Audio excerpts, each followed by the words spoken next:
الحمد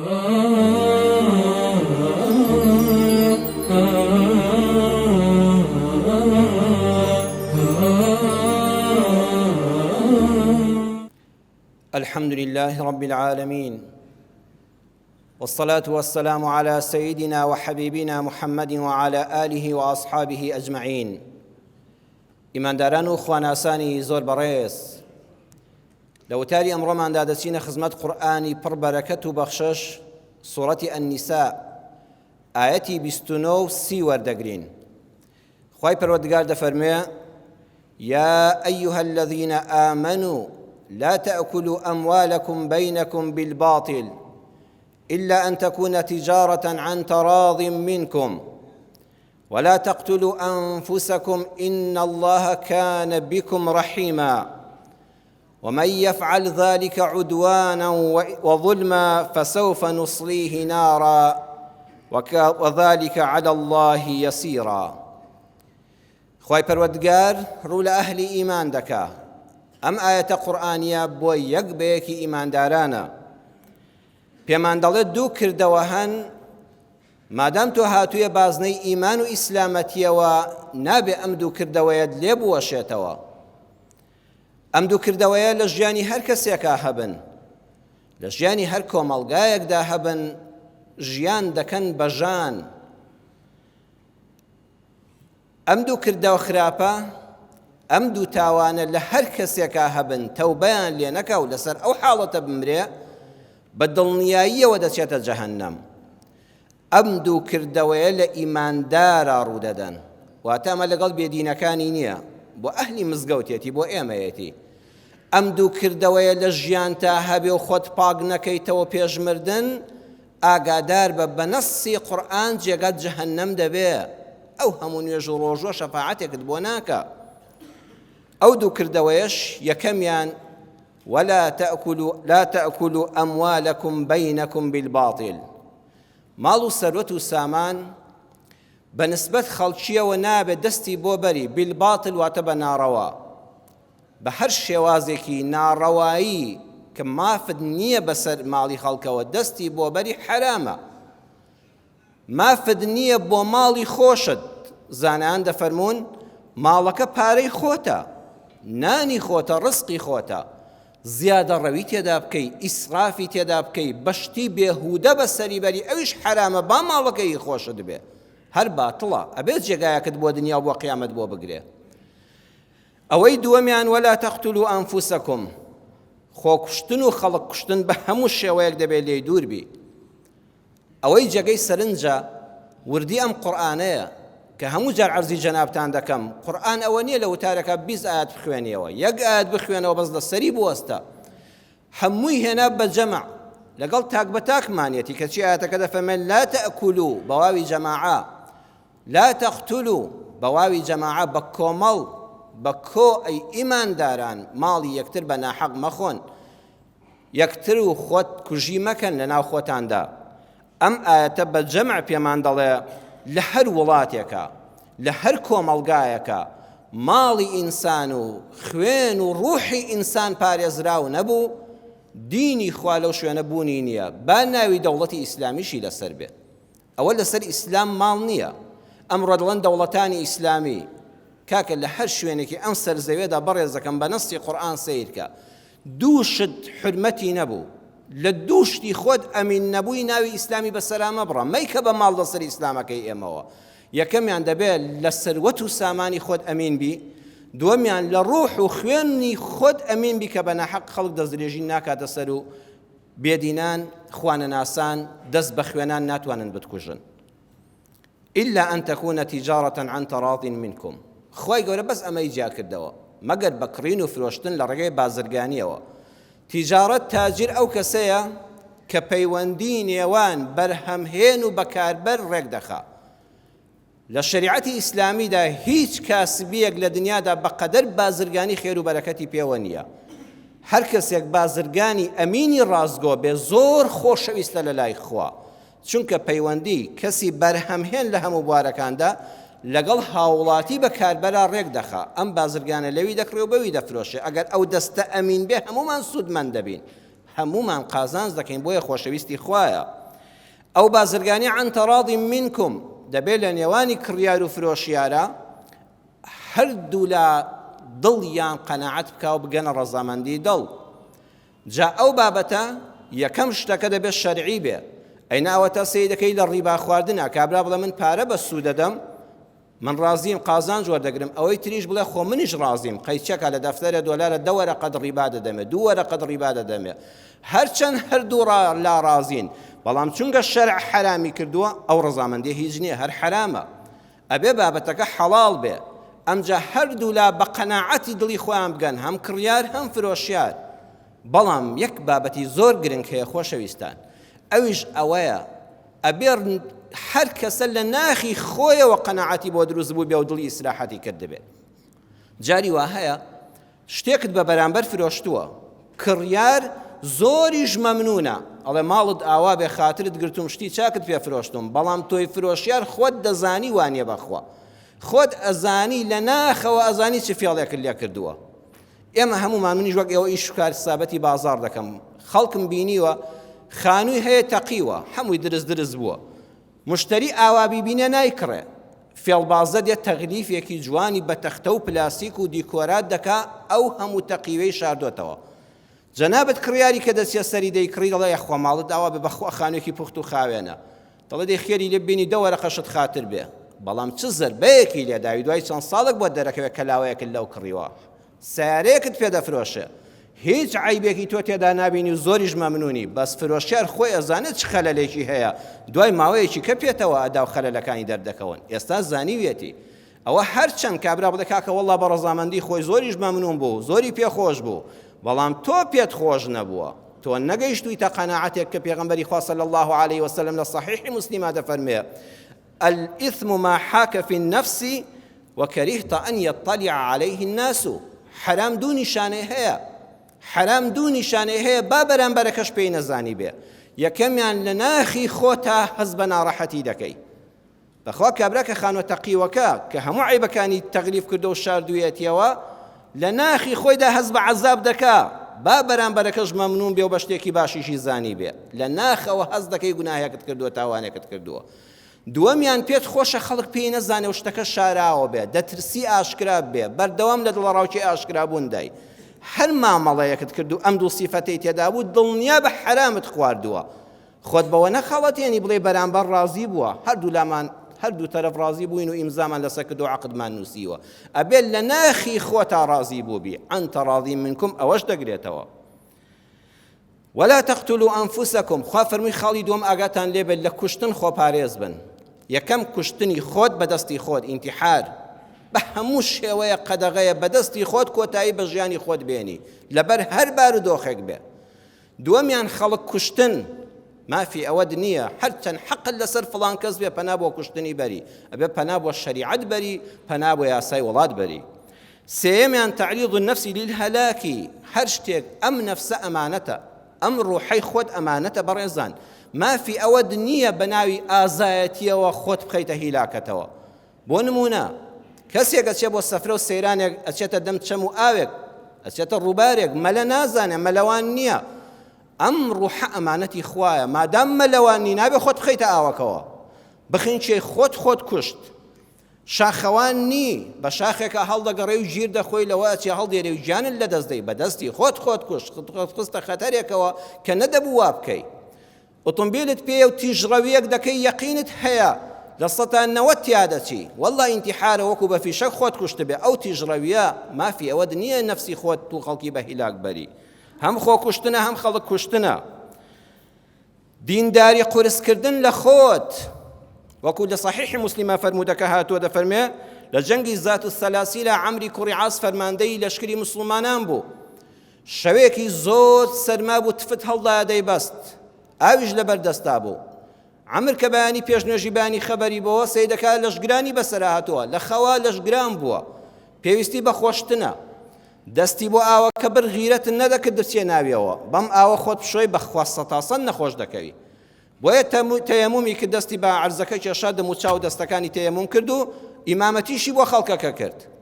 دواتر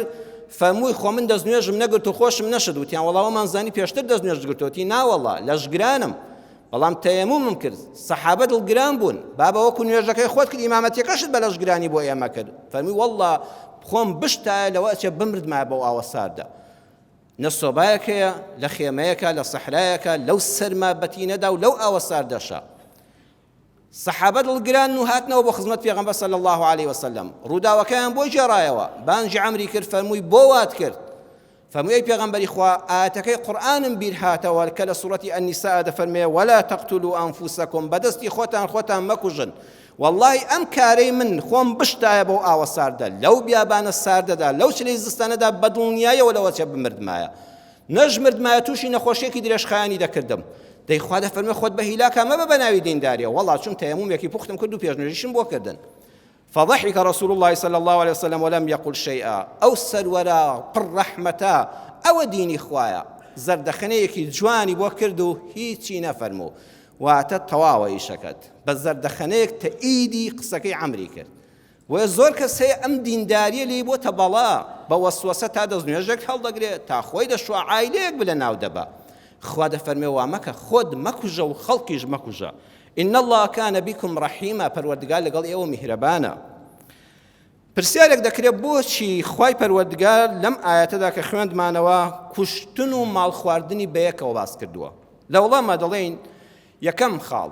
زانایان فەرموویانە دەمێک ساڵە فەرموویانە قەطع الأعناق وليس قطع الأرزاق وەرە گەردنم هەڵبڕە و سرم ببڕە بەڵام ڕزقم مەبڕە کوشتنی ئینسانێک لەگەڵ نانبڕین و بێکارکردنی مقابلی یەکن لە شەرعە بۆ ئەگەر کەسێک بێنانت کرد موچەت بڕی بێکارت کرد لە وەزیفە دەرت کرد نەیەزانی سەر بەکوێدا بکە بە تایبەتی کە کۆمەڵە ماڵ و منداڵی هەبوو و بژێوی ژیانی تری نەبوو پەنای بۆ بەرێ ئەو کەسە سێ ڕێگای لەبەرە یان ئاخری خۆی دەکوژێ لە نەبوونیدا یان ئەوەندە خەم و مەراق و گرفتاری ژیان زۆری بۆ دێنێ هەر ڕۆژەی بە مردنێکە حتا ئاخری خەم و خەفەل لە ناخەوە دەیخوا و دەیکوژێ ئەوە تۆ کوشتت سێمیان یان دین و نیشتیمان و هەموو شتێک دەفرۆشێ بە دوژمن ئەبێتە جاش لە پێناوی پارویەک ناندا دیسان ئەوەش خۆ کوشتنە کە ئینسان دین و نیشتیمان و شەرەفی خۆی لەدەستدا و جاشەتی قبول کرد لەو حاڵەتانەدا دەفەرمێ گردنم هەڵبڕا بەڵام ڕزقم مەبڕە کوشتن و نانبڕین هەردووکیان هاوتای یەکن ئاگال لێبێت لە ژیانتا نەبیتە هۆکاری دەرکردنی کەسێک لە ئیشەکەی و هەروەها نەبیتە نانبڕینی کەسێک لە ئیشەکەی دووەم قەتڵمان هەیە ڕاستەوخۆیە کەسێک بە سیلاحێک بە ئامێرێکی بڕندە عەمدەن قەستی کوشتنی کەسێک دەکا قەتڵی عەمدە کوشتنی ڕاستەوخۆ ماڵ خواردنی ڕاستەوخۆش هەمان سیفەتی هەیە کەسانێکمان هەیە بە لێسەندن وەکو ئەم حیزب و مەسئولانە فێربوون بە سەرانە سەندن وەکو ڕێگری چەتەکان وەکو دزی مەسئولەکان ئەوە ماڵ سەندنە بە ڕاستەوخۆ ماڵ لە خەڵک دەستێنن سێم قەتڵمان هەیە ناڕاستەوخۆیە کەسەکە خۆی بە قاتڵ نازانێ خەڵکیش بە قاتڵی نازانێ ناڕاستەوخۆ خەڵکی کوشتۆ پەنا بەخوا وەکو کەسێک ژەهر خواردووکە داوەتی بکە و هەندە ژەهری بۆ بکاتە ناو خواردنەکەیەوە کەسێک شۆفێرە شۆفێری تەکسیەکە شۆفێری پاسێکە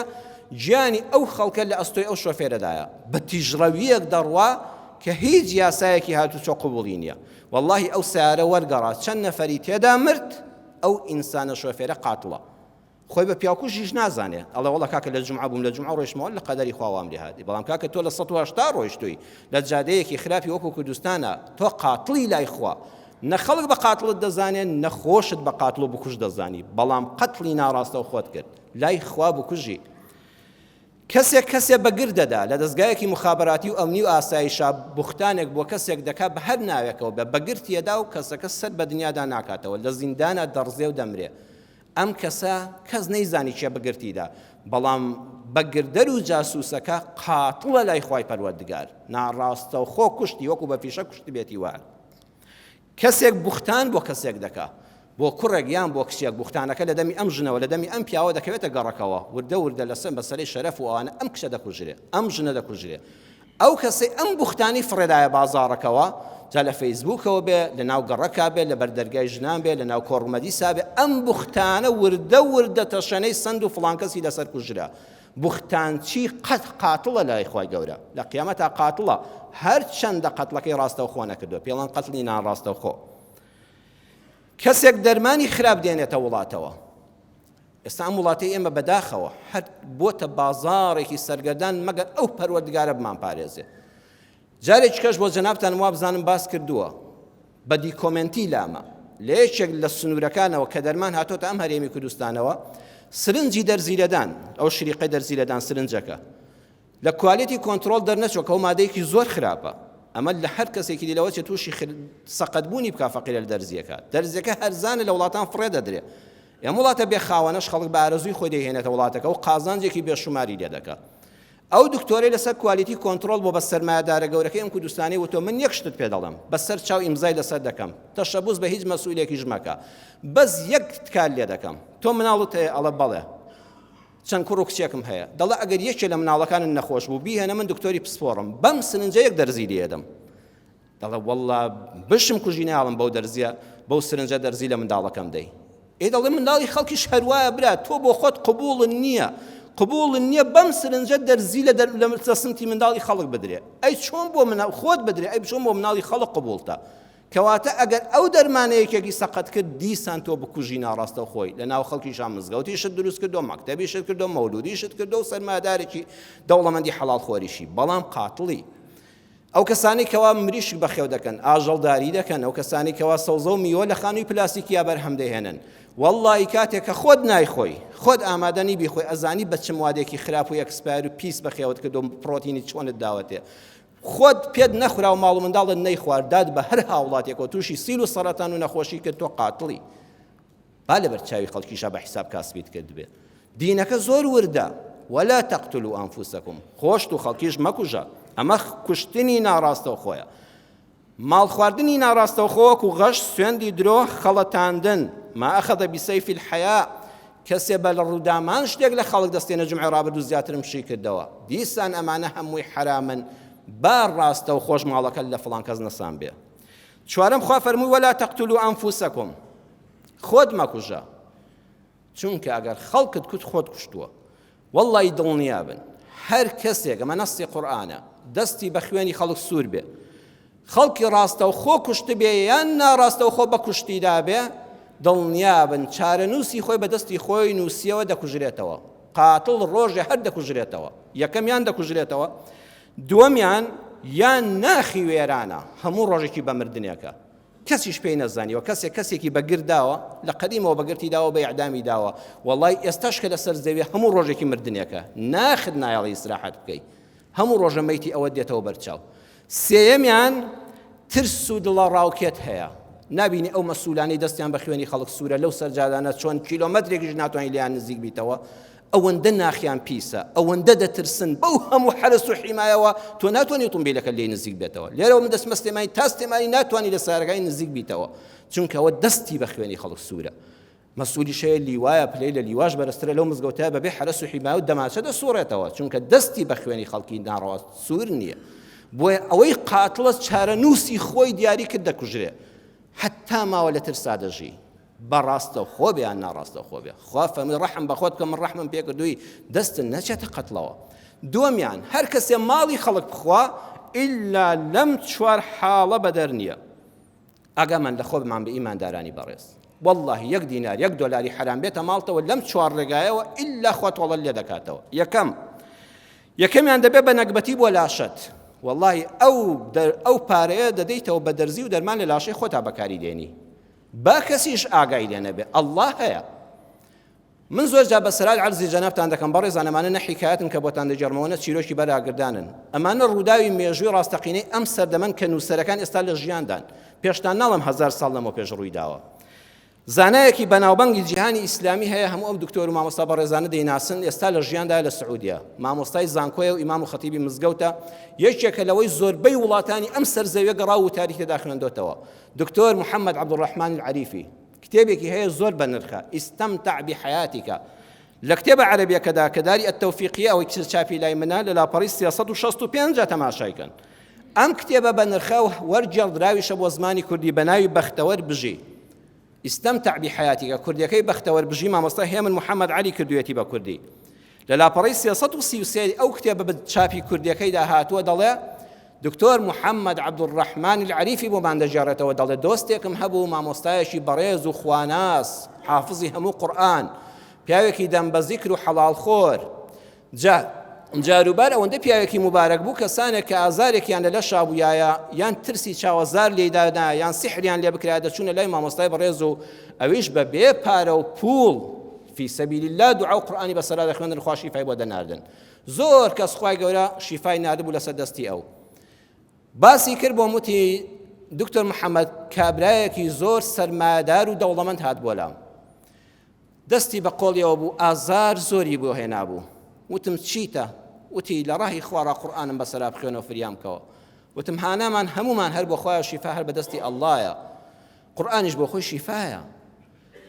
وتم حاڵت چییە وتی ئازارێکی ئەوەندە بەهێز لەو دەستەمدا دەستی چەپی گرتبوو خەوی لێ تاڵ کردوم ژیانی ڕۆژی هەراسان کردوم والله دەڵێ بینیم لە دەم و چاوی چرچ و لۆچ بوو چاوەکانی خوار بوون لەبەر ئێش و ئازارە بەتینەکەی وتم چوویتە لای دکتۆر وتی ئاو دکتۆری چی دەرەوەی وڵاتیش گەڕاوم والله دکتۆر و پشکنی نەماوە نەیکەم دەڵێن هیچ عیبن نییە و پاکە تەنانەت بە دەرزی ئازارشکێنیش ئازارەکەم ناشکێ قورئانم بەسەرا خوێن هیچ ئاسوودە نەبوو وتم ڕۆژی دووەم وەرەوە ڕۆژی سێم و چوارەمیش هاتەوە نەک هەر ئازارەکەی نەشکە ئازار زیاتریشی دەکرد وتم سبحان الله سەیرە تا ئێستا ئەو قورئانە پڕ بەرەکەتەم لە پێناوی خوادا بەسەر هەر کەسێکا خوێن بێ والله خۆی ئازارەکەی لەسەر کەم بووە هەلانی کەم لەو مەدیسەیە هەز بە مرتاحی دەرونی دەکا تۆ هەر بەدەم و چاوتەوە دیار نییە هیچ تەئسیرت تێ بکە وتی ئەی چی بێ وتم براکەم بیر بکەوە والله لەوەیە چێت تۆ ئازاری کەسێکت دابێ دەرونی کەسێکت وێران کردبێ یان ماڵت خواردبێ یان دەرونت ئازار دابێ قسەیەکی ناڕەوات پێوت پێ و دڵت ئازار دابێ و تەزان دەبێ بیر لە خۆت بکەوە تووڕە بوو وتی کاکە بۆ هەرچی دەوڵەمەندە حرام خۆرە بۆ هەرچی دەوڵەمەندە خراپە من مزگەوتم کردووە من کاری خێرەوەمەندیم زۆر کردووە من قوربانیم کردووە خێر و خێراتی خۆی باس کرد ستەمی چی وتم برا بۆیە منەوە تووڕەبی ئەمە ژیانە تەمەنێکت بردۆتە سەر تۆ کابرایەکی دەوڵەمەندی بیر بکەوە لە شوێدا غەدرت لە کەسێکی بێکەس کرد بێ کە هەر خوای هەیە بە تووڕەیەوە ویستم هێوری بکەمەوە تۆزی هێور بۆ مەدیسەکەی بەجێهێشت و لە لام ڕۆیشت ڕۆژ دوای ئەوە هاتەوە دەموچاوێکی کراوە قاتێکی جوان لەبەرا بۆن خۆش ئیسراحەت بێ ئازار هاتەوە و ویستی پەلاماری دەستمدان نەمهێش دەستم ماچکە بە زۆر سەری ماچ کردم وتی هەتا مردن مەمنونتم خوای گەورە ئەڵڵا شیفای بۆ نەرم و تۆ بووی بە سەبەب وتم خۆ من 4 ڕۆژ قورئانم بەسەرا خوێندی هیچ سوودی نەبوو ئیتر من چ کارێکم بۆ تۆ کردو وتی تۆ ڕێنمایی خێرت کردم کە لای تۆ ڕۆیشتمەوە شەو ئەوەندەم ئازار هەبوو دەهاتمە حەوشە و دەچوومەوە ژوورەوە ئەو ئازارەی ناو دەستم نەیدەهێژ ئیسراحەت بکەم والله بیرم کردەوە ڕاست دەکەی قسەکانی تۆ لە گوێمدا دەزرنگانەوە تۆ ستەمت لە کەسێک کردووە ماڵی کەسێکت خواردووە ئەو کۆشکەی کە تێیدا دەژیم پارچە زەوێکی 200 مەتری بە تەنیشتەوە بوو بیرم کردەوە کۆشکەکەم تەواو دەبێ ئەم زەوێ هیچێ هی پیرێژنێکە لەسەر چەند منداڵی هەتی و دانیشتووە منداڵەکانی هێشتا زۆر منداڵن ئافرەتەش نەبوونی و نەداری و بێکەسی و بێ هاوسەری پیری کردو بە گەنجی پیر دیارە کەسێکی واشی نییە تەکلیف من لێکرد پێیان بفرۆشەوەتی واللهی نازانم وا پارەکەم براکەم وەرگرت پارەکەش دەخورێ بە ئەو منداڵانە گەورە بن بۆ خۆیان بەڵکو بیکەن بە خانوێک بەشلێک ئێمە هێشتا کرێچی خەڵکین ناتوانم بەسکاری زەویەکە بکەم ئەمانەتی باوکیانە بۆیان ماوەتەوە بەڵام من فێڵی خۆم هەیە وام کرد بەبێ ئەوەی ئەو ژنە هەز بە خۆی بکە حکومەت و شارەوانی و هەموم ڕازی کرد و لەسەر خۆم تاپۆم کرد ئیجازەی بیناشم بۆ وەرگرت و سیاجیشم کرد و کردیشم بە ماڵ و کردم بە باخچە و تیا دانیشتم ڕۆژانە چاوم لێ بوو ئەو ژنە داماوە دەها دەیگو با بە عەرزی ئێمەیە کرێکار و وەستاکان قسەی پێدەوتن دەگریا ئەوان جوان دەزانی شێتە عەقڵی لەدەستداوە ئەم پیاوە دەوڵەمەندە عەرزی تۆ دەخوانە بابە وان دەزانی شێتەوە دووریان دەخستەوە دەستەکانی بەرز کردەوە بۆ لای خوا منی حەواڵە بەخوا کرد واللهی چوومە ناو خانووەکە و ئیسراحەتم تێدا نەکرد لەو باخچەیە کە ئەرزی ئەوە ئیسراحەت و چایەک و قاوەیەکی ئیسراحەتم نەخواردەوە ئەو ئازارە لە دەستمدا پەیدا بوو بیرم کردەوە ڕاست دەکەی من حەقی ئەو ئافرەتە ئەو منداڵانم خوارد چوومە ماڵەکەیم دۆزیەوە خۆم خستە سەر پێڵاوەکانی گریام داوای لێبوردنم لێ کرد وتم من بەدەسەڵات و بەهێز و بە کەس و بە حکومەت و بە هەموو شتێکی خۆم دەمنازی بەڵام خۆم لە یاد کردبوو بەڵام تۆ خوات هەیە خوا تۆ عەریزەی خۆت تەقدیم بەخوا کرد نە پۆلیس نە ئاسایش نە دادگان نەبوو واللهی خوا تووشی شتێکی کردوم نە شەوم شەو نە ڕۆژم ڕۆژە لەبەر خاتری خوا گردنم ئازاکە لە چ شوێنێکی تیجاری ئەم شارەدا دڵی ئەرزت بۆ دەکڕم چەندی پارە دڵت ئاسوودە دەبێ خۆت و منداڵەکانت دەدەمێ بەست خوا گردنم ئازاکە بەڵکو لەو ئازارە ڕزگارم بێ هیچم لە دنیا ناوێ بەڵام فەقیرەکان دڵیان پاکە بەڵام میهرەبانن کە منی بینی بە زەلیلی دەگریم لە بەدەستیا وتی براکەم چی بڵێم فەرموو عەرزەیەکی باش بۆ منداڵەکان بکڕە و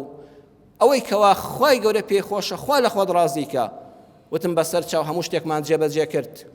هاتینەوە ماڵەوە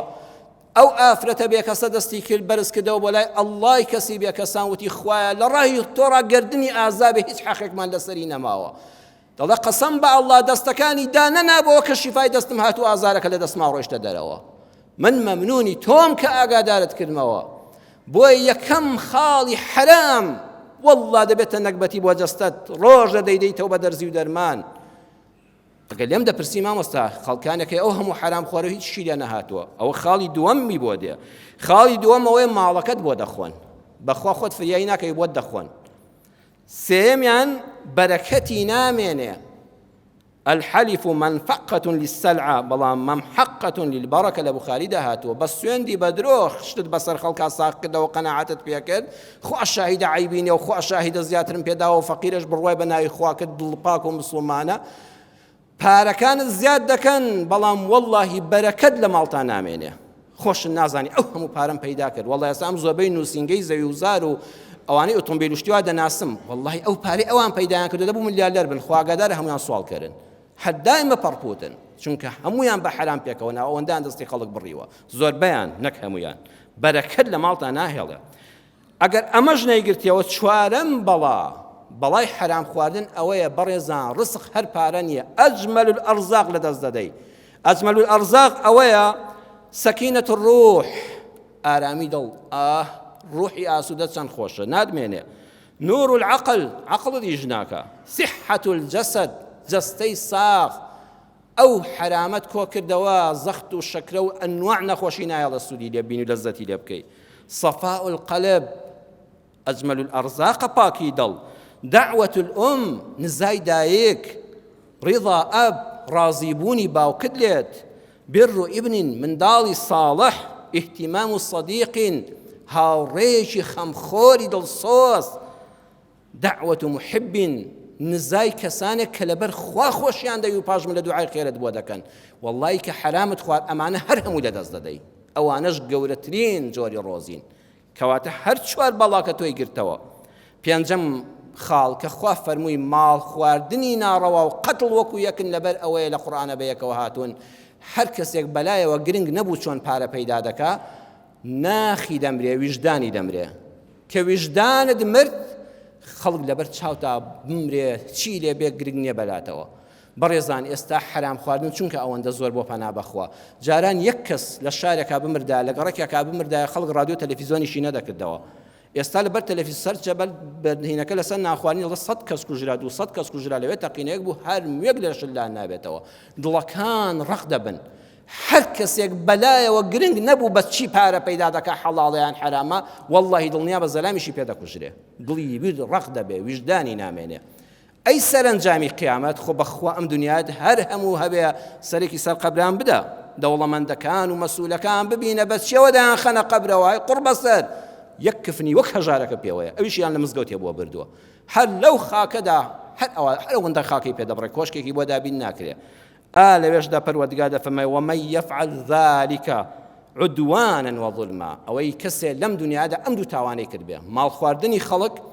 کوشتنی خۆت یان خەڵک یان بە کوژدانی خەڵک فسوف نصليه نارا والله کە گەیشتە قیامەت نارن بە نەکیرەی هاتووە یەک ئاگری تایبەتی خوا دەفەرمێ بۆ ئامادە دەکەم ئاگرەکەی جەهەنەمی جیاوازە لە هەموو جەهەنەمیەکانی تر نارن قد ئاگری وا بەشیدە لە جەهەنەما نەبووە بۆ ئەو کەسی کە قاتڵە بۆ ئەو کەسی کە ماڵی خەڵکی خواردووە وكان ذلك على الله يسيرا چەندە تۆ بەلاتەوە ئاسان بوو کوشتنی خەڵک و ماڵ خواردنی خەڵک زۆر ئاسان بوو بەلای خواشەوە ئەوەندە ئاسانە لەو ئاگرە بە شیدەتی جەهەنەما خوا پەناماندا بتسووت وەکارم لە خوای پەروەردگار یا ڕەبی خوای پەروەردگار لەو دوو تاوانە گەورە بمان پارێزی یا ئەڵڵا لە خواردنی ماڵی خەڵک بە ناڕەوا لە کوشتنی خەڵک و بە کوژدانی خەڵک خوایە بمان پارێزی یا ڕەبی خوایە هەموو ئەوانەی مەزلومن ئاوا حەقیان بۆ لە زاڵمان بکەیتەوە هەر لەم دنیادا پێش قیامەت یا ڕەبی خوایە پەروەردگارە لە دەپاڕێمەوە شیفا هەر بەدەستی تۆیە یا شافی یا ئەڵڵا ئەوانەی نەخۆشن شیفایان بدەیت هەموو ئەو کەسانی هاتوونە ئەم مزگەوتی ڕێگای بەهەشتە داوای دوعای بەخێریان لەم موسڵمانە بەڕێزانی مزگەوت و موسڵمانانی بیسەر و بینەر کردووە دوعای خێریان لە ناخی دڵەوە بۆ بکەن یا ڕەبی خوا شیفای نەخۆشەکانیان بدەیت یا ڕەبی خوا شیفای نەخۆشەکانیان بدەیت یا ئەڵڵا شیفای نەخۆشەکانیان بدەیت ئەوانەی خەمبارن خەمیان لەسەر دڵ و دەروون هەڵگری یا ڕەبی خوا هەموو لایەکمان خۆشبەخت و دەوڵەمەندی دنیا و قیامەتکەی ئامین ئامین والحەمد لله رب العالمین